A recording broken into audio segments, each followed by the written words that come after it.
a spawn that tends to be very popular on new servers, but in normal ones not so much. My name is Goody, and this video is for Deathlings Team Hunt.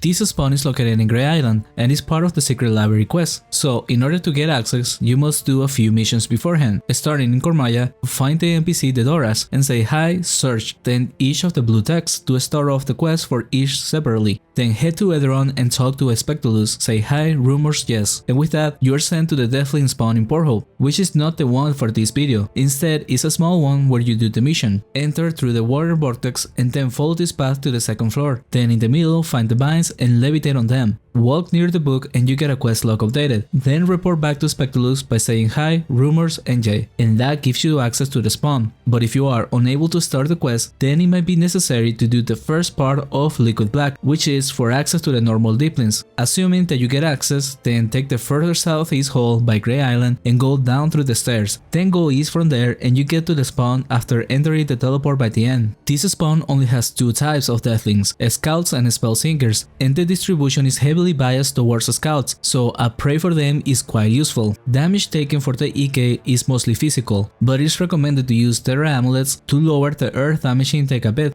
and maybe a torch for the Holy, which only comes from the Spell Singers. For offense, they are equally weak to energy and earth, so use thunderstorms or stone showers. In the case of the EKs, you might not have access to an elemental weapon yet. In that case, physical works fine. With that said, let's get started with the lab. The spawn has 2 floors, and even though it could be shared, it does make the spawn worse. Even though the lab only needs 1 pull for -2, another team could hunt there and share the big pool, which is what we did one time. Regardless, the lab can be done in either direction, but I prefer counterclockwise for this one. So starting with the first pool, southeast of the entrance, normally you will be coming from the southeast, and this one ends sometimes with more than 8 monsters. The mages should be using poison bombs for most pools, and the RP can be off by cutting the extras around the box. Be aware that there is a Deepling warrior spawn to the north of the pool, and sometimes the Deathlings will be attacking him instead. Once you're done, go southwest. This pool is probably the most random. Sometimes they retarget a lot or walk around, and if you don't have 5 or more by the spot, then you're forced to go further in, which often creates dangerous situations. It can be avoided by just doing the pool regardless of the amount of creatures, but it comes with a bit of a decrease in experience.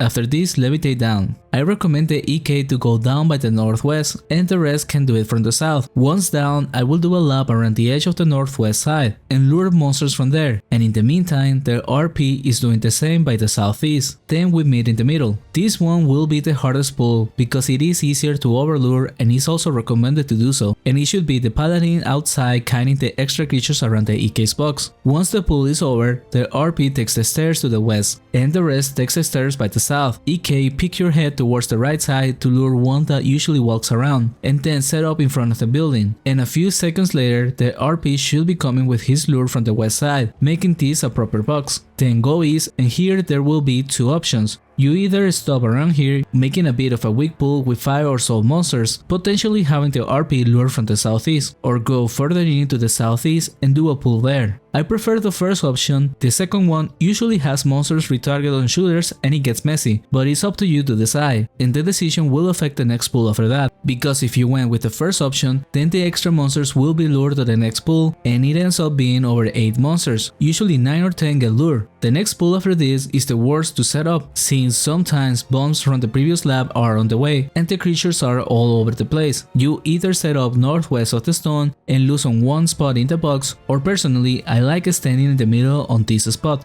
Both mages will be able to wait from there, and if possible they should use energy bombs to avoid messing with the next lab. Optionally, in the rare case of overkilling the spawn, there is 2 more pulls that can be done. After this pull, levitate up and go east, while the RP takes the stairs of the north instead and lures from there to the pool. Mages set up towards the wall by the right, and once it's done, you can do 1 more by the left side. This one involves taking out the monsters from the far left back into the middle area, and the RP or shooters can lure out from the southeast corner. Both of these pulls are optional, and it was needed on my hunt with good characters in a normal server, but in the new server characters we didn't need to, and instead we would have just gone northwest back to the first pull, and with that the lab was enough for us. And at that level, our raw experience was close to the 3kk, but with the other team that had better levels, skills and equipment, the experience was around the 3.2kk. Optionally, it is possible to hunt here at even lower levels with the use of defensive praise, especially the scouts, since it is the one with the most density, and coming on lower levels during a new server ends up being quite good, since all the loot can be sold here in Grey Island. But with that aside, in a normal scenario it's not much profit. It will cover the supplies and maybe around 50 to 100 KD hour per person depending on the levels.